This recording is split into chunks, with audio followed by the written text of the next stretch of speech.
Pozdrav svima, evo nakon malo duže pauze nastavljamo ponovo sa Tolkien univerzumom. Ovoga puta reč će biti o jednom veoma važnom liku i vi ste to tražili u komentarima, nama je bilo zadovoljstvo da ga odradimo zato što je nama samima veoma zanimljiv. U pitanju je Melkor, odnosno Morgoth Bauglir kako je kasnije nazvan. Sad, kao što ćete čuti, priča o ovom liku nije jednostavna i ne može se ispričati na baš najjednostavniji način. Ima tu dosta stvari koje mogu biti rečene, a nema se za to mesta ili vremena u jednom klipu, tako da ćemo mi to podeliti u više epizoda. Ovo je prvi deo od više delova, gde ćemo se na neki način upoznati sa bazičnim konceptom ovog lika. Ja bih samo mogao na početku da dam neki kratak uvod koji, opet kažem, ne može da čini pravdu ovom kompleksnom liku, ali u suštini, eto da kažemo za početak da je to bio jedan od veoma moćnih bića, bogova i jedan od najmoćnijih Ainura. Ainuri su naravno bogovi kreirani od strane vrhovnog božanstva Eru Iluvatara. Melkor je poznat kao buntovnik tog panteona, dakle koji se pobunio protiv svog stvoritelja, protiv celog tog koncepta i na kraju je stigao do toga da želi da korumpira čitavu Ardu, to jest svet u kojem je smeštena radnja Tolkienovog univerzuma. On je počeo tako što je prvo teo da pokvari muziku ili melodiju koju je pleo Eru Iluvatar zajedno sa ostalim bogovima. To je inače muzika stvaranja univerzuma, dakle Melkor je od početka bio buntovnik i hteo da tu ide na svoju ruku. U svakom slučaju, kasnije je došlo do njegovog pada i bio poznat kao mračno božanstvo i primarni najveći izvor zla u Ardi. Vidjet ćemo koliko je to sve, kao što sam rekao, uprošćeno i koliko je tu dosta informacija vezano za ovog lika koji je jedan kompleksan filozofski koncept. Stoga dajemo reč Marku Miranoviću, koga smo ponovo pozvali u goste kao adekvatnog stručnjaka za ovu priču, kao i uvek. Dakle, poslušajmo uvodnu priču o Melkoru, odnosno Morgothu. Kada govorimo o samom Morgothu, on se obično pojavljuje pod imenom Morgoth i još tačnije Morgoth Bauglir. Ali meni je uvek na neki način bila zanimljivija priča o samom načinu na koji sam ja prvi put i saznao za Morgotha.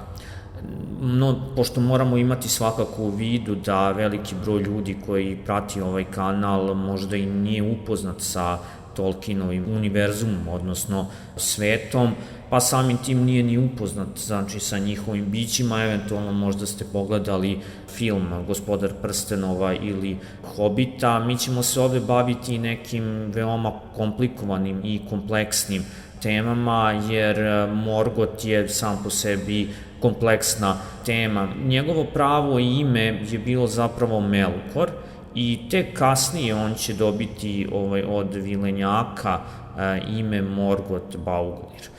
On se pojavljuje kao Melkor i on je bio jedan od Ainura.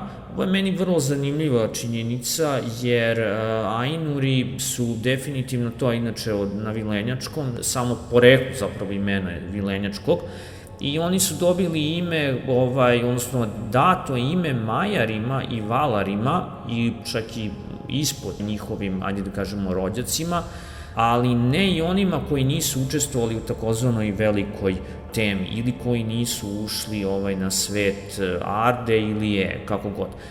U svakom slučaju, njih je stvorio direktno Eru Iluvatar. Možemo slobodno reći da je on kreator i njih, i sveta, i ljudi, i vilenjaka, pa i svih bića koja će kasnije naseljavati srednji svet, Valinor, Ardu. Sad, sve je ovo na neki način dosta komplikovano i kompleksno i podrazumeva da ste ozbiljno upoznati sa svetom Tolkiena, tako da ćemo mi pokušati ovde ipak na jedan prostiji način da objasnimo, za početak naravno, ko je bio Melkor i o kakvom se karakteru u svakom slučaju radi. Kada sam čitao prvi put i upoznavao se sa Tolkienom, ja sam, kao i svi verovatno moje godišta, prvo mogao samo da čitam Hobita, odnosno Gospodara prstena, i vi kada čitate ova dva dela, tek kasnije, znači čujete za Silmarillion, praktično rečeno nigde se ne pominje ime Morgoth ili Melkor. Tek u nekim trenucima postoji naznaka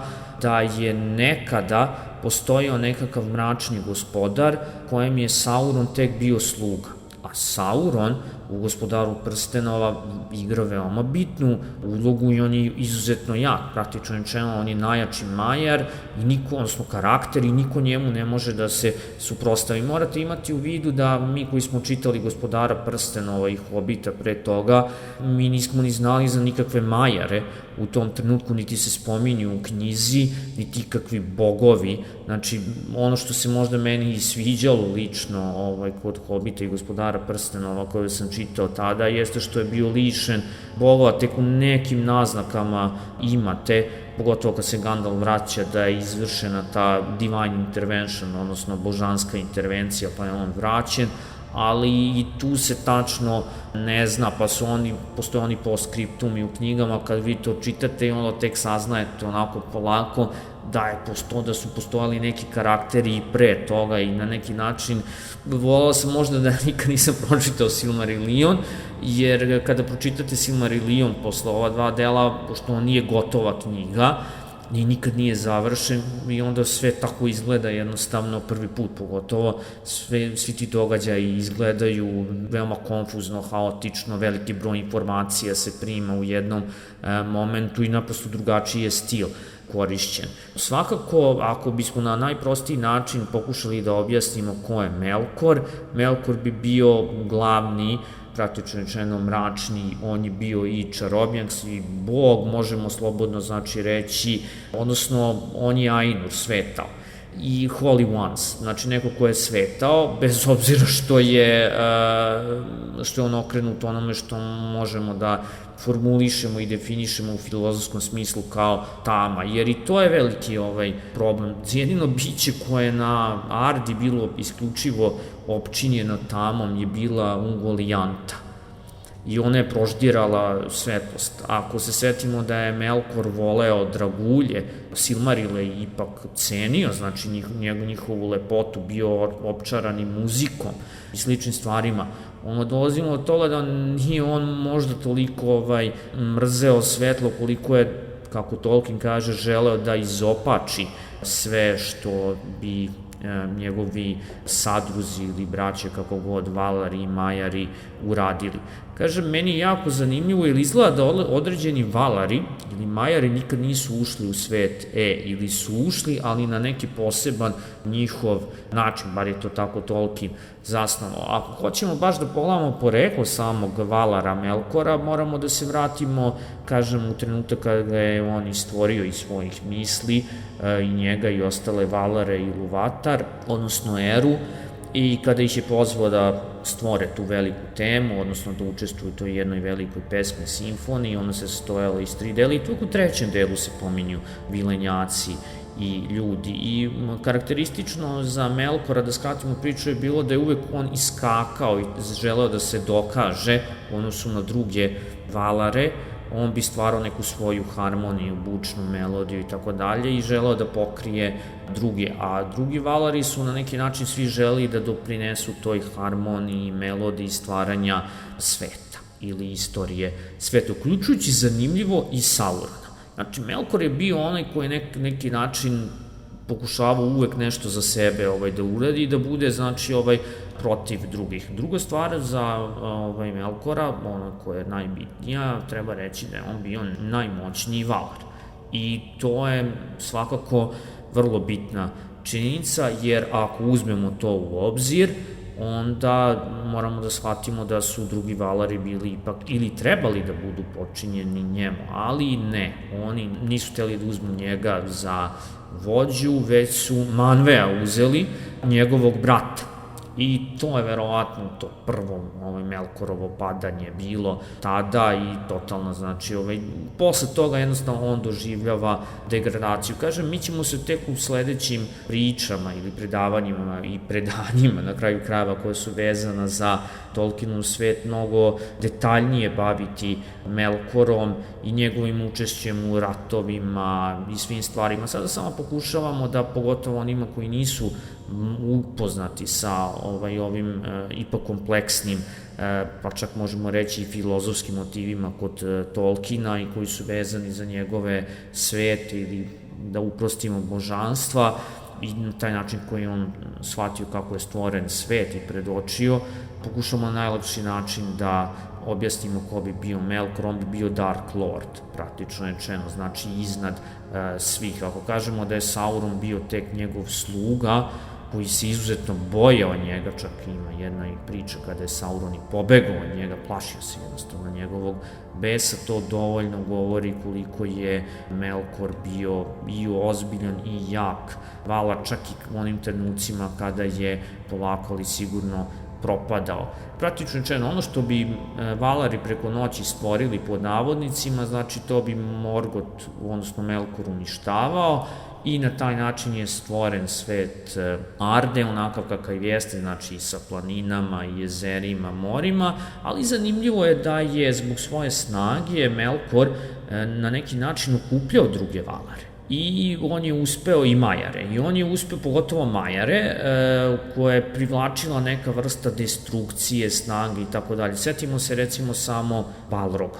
Balrozi su ovako veoma jedan zanimljiv fenomen, oni su jednostavno bili niža stvorenja sveti koji su bili opčinjeni destrukcijom i vatrom i on je njih privukao, kaže se i mnoge druge Majare, neki su čak i ostali između i čak i menjali, da kažemo po navodnicima, strane, a zanimljivo je pogotovo ti koji su malo bili destruktivniji, koji su upravljali recimo snagom vode ili nekim prirodnim snagama, ali zanimljivo je da je Sauron bio na kraju prvo tajno privučen njima, onda kasnije i otvoreno, jer je smatrao da svoje zamisli može da ostvari direktno preko Melkora i na neki način on se njemu divio i njega je obožavao. Tako da i Sauron, kažem, bavit ćemo se tom istorijom, u jednom trenutku konačno se obznanjuje i bira snagu. Ono što je bitno napomenuti jeste da Melkor nije stvorio orke, znači to je sad definitivno jer on nije imao moć stvaranja. Postoji navodno jedna priča koja je meni jako zanimljiva o tome da je on čak i pre stvaranja sveta i pre stvaranja ove velike teme i učestvovanja u stvaranju velike teme navodno lutao kroz prazninu pokušavajući da nađe taj plamen kreacije, kreativnosti koji ima Eru i to nije uspeo da nađe.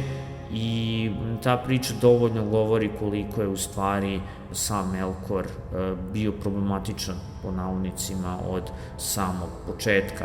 Ovo bi bio neki kratak uvod o Melkoru. U sledećim epizodama, pošto planiramo da napravimo jedan serijal, ipak je ovo vrlo ozbiljan lik, bavit ćemo se i mnogobrojnim i spekulacijama i ratovima koje je Melkor vodio i protiv Valara, kasnije i protiv Vilenjaka, pogotovo Feanora, i spletkama koje je on pravio i na kraju krajeva i kako je on uspešno vodio ratove protiv Vilenjaka, ali kako je na kraju ipak završio loše ili negativno i tako dalje i opet je izbačen u prazninu. Tako da on sebe nazivao na kraju krajeva Master of the Fates of Arda, znači onaj koji je gospodar sudbine Arde, a na kraju je završio tako što u praznini, tako da nije nikakve mogućnosti imao da utiče na sudbine na Ej, odnosno Ardi.